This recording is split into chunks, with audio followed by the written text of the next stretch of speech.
Mithi pregnant জানতে পেরে মিঠিকে ছেড়ে চলে গেল কৃষাণু। হ্যাঁ বন্ধুরা, এমনটাই দেখা যাবে। তাই সম্পূর্ণ জানতে ভিডিওটিতে লাইক দেওয়া, চ্যানেলটি সাবস্ক্রাইব করে দেখতে থাকুন। নতুন পর্বে দেখা যাবে মিঠিকে নিয়ে কোর্টে যায় কৃষাণু, কমলিনী নতুন। তারপরে সবাই মিলে গেলেই সেখানে গুন্ডাদেরকে মিঠি চিহ্নিত করে, আর গুন্ডাদের সেখান থেকে সাজা হয়ে যায়। এদিকে মিঠির শরীর দিন দিন খারাপ হতে থাকে, কেমন যেন শরীরের মধ্যে পরিবর্তন আসতে থাকে। তখন মিঠি খুব কষ্ট পায়। ওইদিকে কমলিনী মিঠিকে দেখে সবটা বুঝতে পারে। তখন কমলিনী নতুনকে গিয়ে বলে, এই শুনছো, আমার মনে হচ্ছে মিঠিকে নিয়ে আমাদের ডক্টরের কাছে যাওয়া দরকার। তখন নতুন বলে, তার জন্য তো কিষাণু আছে, কিষাণুই না হয় মিঠিকে দেখে নেবে, তা সেই নিয়ে আমাদের ভাবতে হবে না। তখন কমলিনী বলে, না, মিঠিকে গাইনি ডাক্তারের কাছে নিয়ে যাওয়া দরকার। আমার মনে হচ্ছে কিছু একটা সমস্যা হচ্ছে, আমার মনটা না কু ডাকছে। তখন তো নতুন অবাক হয়ে যায়, কি বলবে বুঝতে পারে না।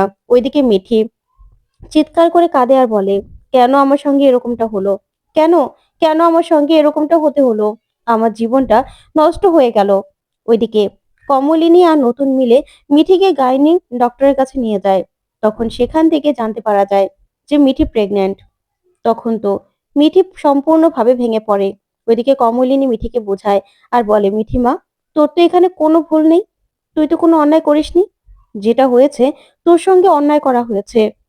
এটার জন্য যতটুকু যাওয়া দরকার আমরা যাবো, আমরা তো পাশে আছি।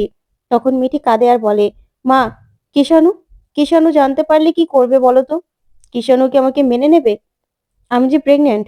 তখন কমলিনী বলে, আমরা নিজেরাই কিষাণুর সঙ্গে কথা বলবো, এ নিয়ে তোকে ভাবতে হবে না। তখন মিঠি মিঠি কাঁদতে থাকে। ওইদিকে কিষাণু সবটা জেনে যায়, আর জেনে গিয়ে নিজে নিজে ভাবে যে কি করব এখন আমি। তখন কমলিনী বলে, কিষাণু, তুমি কি করতে চাও বলো? তখন ঠাম্মি বলে ওঠে, আসলে এখন তো মিঠি প্রেগনেন্ট, কিষাণু কি আর মিঠিকে বিয়ে করবে? তখন এই কথা শুনে কমলিনী কমলিনী চমকে যায়। তখন কমলিনী বলে, মা, আমরা কথা বলছি তো কিষাণুর সঙ্গে, আপনি কেন এরকম ভাবে কথা বলছেন? তখন কিষাণু বলে, দেখুন আন্টি, আমিও না বুঝতে পারিনি যে এতটা বাড়াবাড়ি হয়ে যাবে, এখন আমাকেও একটু ভাবতে হবে। তখন তো এই কথা শুনে মিঠি মিঠি চমকে দেয় আর কিষাণুর দিকে তাকিয়ে থাকে। ওইদিকে কমলিনী বলে, কিষাণু, তুমি এটা কি বলছো, তোমাকে ভাবতে হবে। তখন নতুন বলে, ঠিক আছে, তুমি বরং ভেবে নাও, ভেবে না হয় আমাদেরকে জানাবে। তখন কিষাণু বলে, হ্যাঁ, আমারও তো সোসাইটিতে একটা মান সম্মান আছে, আমাকেও তো সব দিক ভেবেই তারপর ডিসিশনটা নিতে হবে।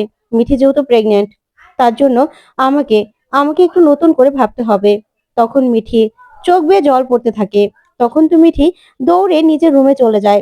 ওইদিকে কিষাণু বাড়ি থেকে বেরিয়ে চলে যায়। তখন ঠাম্মি বলে, আমি জানতাম এই ছেলে কখনোই মিঠিকে বিয়ে করবে না, কারণ মিঠি মিঠি এরকম একটা বদনাম হয়ে গেছে, মিঠিকে কি আর বিয়ে করবে? তো বন্ধুরা, কেমন লাগলো আজকের আপডেট, কমেন্ট করে জানাও। ধন্যবাদ।